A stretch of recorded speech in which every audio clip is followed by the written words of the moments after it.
Okay, I'm curious.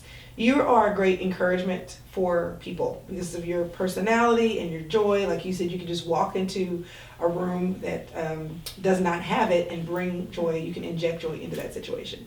But I'm curious when you're having a bad day. Actually, I want to know, if I can ask, what are an example or two of what have been bad days for you? Because you are always, you know.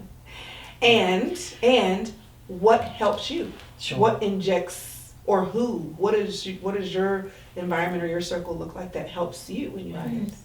Well, sure, of course I have days that are hard.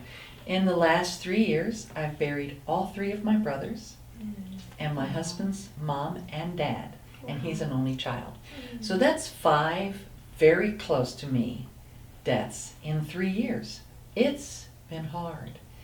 And some I know I will see in heaven, some I don't know if I will see in heaven. So you don't even have that deep, deep, deep comfort. So sure, I mean, troubles come my way just like they do everybody else's. But for me, you press through, and it doesn't mean that you don't feel. You feel your feels. You cry. It's pulled our family together in an unbelievable way, which is a kind of a beautiful, fruit from a very sad situation. But even in midst of sorrow, there's always going to be some joy. And people always have it harder. I mean, that is a tragedy to think about all those losses. But none of them were my children. Do you know what I'm saying? Mm. I mean, there's always something. There's always somebody I know who has a much more painful burden to bear. Health things. I've got a friend who has stage 4 cancer and has for 3 years. She's lost 100 pounds, and this is a woman who was small to begin with. So she's this tiny person. Everything hurts. She can't, just watching her just getting up every day. And she puts on, I just love this woman, she puts on makeup and does her hair and dresses up every day, even if she never leaves the house or anyone sees her. That's a level of commitment to life. That's why she's still alive after 3 years. Most people wouldn't be. But she keeps me going. She keeps me thinking about what really matters. And life matters. And we get the promise that when this life ends, we get more. We get more. The last breath here is the first breath there, and oh, baby, we will not look back. We won't look back. There just won't be any sorrow. He wipes away every tear. Don't you love that? That he wipes away every tear, and there is nothing but joy. Nothing but joy on the other side. And so, there's a lot to be grateful for. So good. Okay, so I'm thinking about you right now as she's talking. It made me cry. It's okay, you can cry. I got tissue somewhere in here. So as you're listening to Liz, how does that resonate with you? Because I know we were talking about when you know those things, but in the moment of carrying those things, it can still be difficult. Well, my mom has brain cancer. Oh. And she's 62. I'm 63, so right, I'm right there. And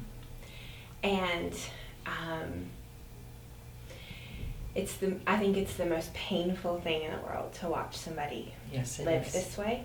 Yes, and you get to this place where you don't know how to live when somebody else is not living. Right.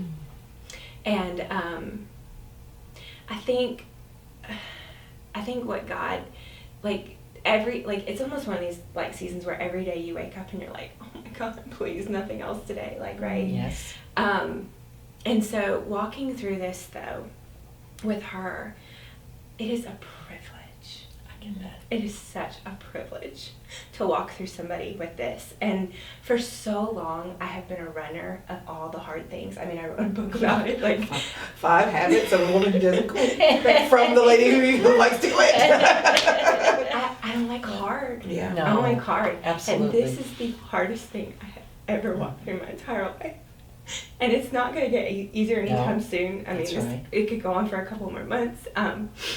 And God has taught me so much about just staying in the process with somebody, because and I've been pulled in so many different directions, and I kind of I feel like every day a ball is dropping somewhere in my life right now, but I try to not let the same ball drop every single day. So It's your turn, Paul. yeah, It's your turn, Paul. It's your turn, Chris. Sorry. It's your turn, girl. Sorry.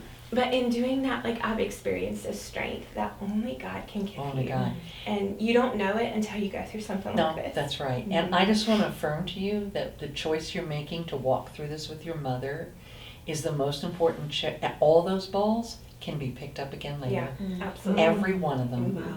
But this one, Mhm. it matters. I lost my does. mom when I was 23. Mhm. And so I have a little sense Mhm. of how hard it is when you're young and you're certainly not ready to say goodbye to your mother, and the prognosis, I suspect, is not good. Right. So, Jesus.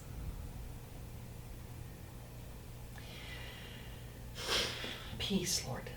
Just your peace. Mhm. This is what we need. Mhm. Peace that what she's chosen to do is the right thing to do, and it certainly seems so to me. I can be her mom here for just a minute, same age, and think, first of all, how proud I would be to have this daughter, and how grateful I would be to have her walk through this with me. Give our Nicki strength, Lord. She feels it and she knows it's from you. There's nothing easy about this. There's no platitude that's going to make it better. But your love does make it possible, Lord. Thank you. Bless your heart. Boy. Thank you, Liz. Well, I just, yeah. But see, this is the stuff when we're on the other side, it's really easy to stand back and say, Yes. God was faithful. Yeah. But when you're in the Side, middle, and you can still say, God is faithful. This is it. Despite what I'm seeing right now, it really, I just want anyone who's going through something like that to hear that. Yes. Yeah. Because he doesn't change. Mm-mm. If he's faithful when you get to the other side, he's faithful through And as if well. he was faithful for you, he'll be faithful for you. That's right. He will, because he doesn't change. Right. Same God loves you that much, but the hardness of it Mm-hmm. is inescapable. Mm-hmm. And it's a have to go through. Mhm. It's not, you can't run. You can't run. There's nowhere to go Mm-hmm. except through. There's some comfort in knowing that your relationship with him will be deeper, Mm-hmm. but nobody signs up for that. We truly, we Give all, me suffering, God. we all want to have a deeper walk with God, but Uh-huh. we'd somehow like it to happen Yeah. through a Bible study. Mhm. We wouldn't actually Not the want it actual to walk. happen. Yeah. Yeah, through the Yeah. actual, through the valley kind of walking. But when I think about any growth point in my life, it has never come in the mountaintop. Mhm. It has never come in the easy time. It's always in the hard stuff. I hate that. It's just true. So I hope and I believe you are surrounded by people who are linking arms with you and walking through it. That's when we need our sisters desperately. Yeah. Well, what I love so much about you and I mean, we live in two different states. Mhm. And I don't know about you, but there are the people in my everyday life who know what's going on, and we have one kind of encouragement in circling the wagons. And then there are people who I may talk to them every blue moon. And it's a different kind of download, and it's a different level and insertion of encouragement. Mhm. And it's kind of like a pyramid. You've got people that may hit you this much, but when they do hit you, it's right. And you've got people that hit you this much, and then you've got people who are in your everyday. And so I'm expecting that the people that are circling you in these different spheres, that they're encouraging to you. And it doesn't change the fact that you've got to walk through it, but I know that you've got lots of people who love you and who are praying for your family. And it does help just to know you're not alone. Mhm. That's the biggest thing. It is big. Like people say crazy stuff when you're going through stuff like this, and Yes, they do. You're just looking at him like, did you just... Yeah, I wrote a blog post. Can we do something about that word? I mean, blog. It's just like, I'm a writer, I'm a speaker, I'm a columnist, I'm a blogger. It's just awful. But anyway, Oh my gosh. But So, but I wrote a blog after my brother's funeral of things not to say at a funeral. I'm gonna go retweet that, Yes. even though it might have been a while ago. Absolutely, you're welcome to it Okay. because people do try mean well. hard. Yeah, They they mean mean well. They do.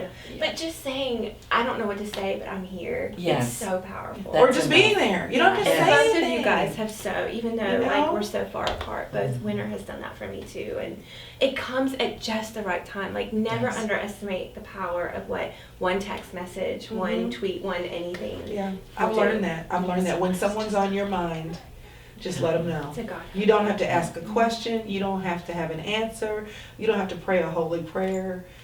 I was thinking about you today. That's And it. when people do that for me, Yeah. it's like, I've cried. There was a lady at our church. Mhm. She's a prayer warrior. That's what I know about her. I've never been to her home. She has been in our church for, gosh, at least 30 years. I know who she is and her family. I know where they serve. And I see her every week at our women's Bible study. But we don't interact all the time. She's a part of the fabric of my long-term life. And one day I was in the parking lot of Target. And I kid you not, I was sitting a little longer in the car having a conversation with Jesus about how I just felt unseen. And I'd been going through some things and I was like, no one's really, I feel very alone. And I feel like no one's really seeing or realizing that what I'm going through is really hurting. It's really hurting.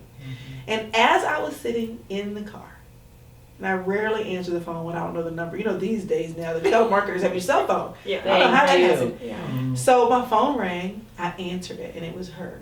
And she said, "How are you doing?" And I was like, "Who is this?" I answered the Wow. phone. And she said, I said, "I'm doing okay." I said, "How are you?" She said, "Well, you know, I was just sitting in my quiet time and couldn't shake your mind. Wow. I couldn't shake your name out of my mind." Wow, wow, wow. And I said, "Lord, I've never talked to her. Well, I'll pray for her." And he wouldn't let it go until I called you. Wow. And she didn't want anything. She didn't want to pray with me. She just said, "I just wanted you to know that you're on my mind, that you are prayed for, and that you are loved. Have a good day." Wow. That's Wow. What that also let you know is you were on God's mind. Exactly. Yeah. And that is a beautiful and sweet truth. Wow. Exactly. See, those kind of things, you ask me where the joy comes from, I'll be smiling about that story tomorrow. You know what I'm saying? It's just to see God at work in the teeny tiny ways that he works, the very specific, personal, meet your need right then. Only God can do that. The word coincidence, for the record, is not in the Bible.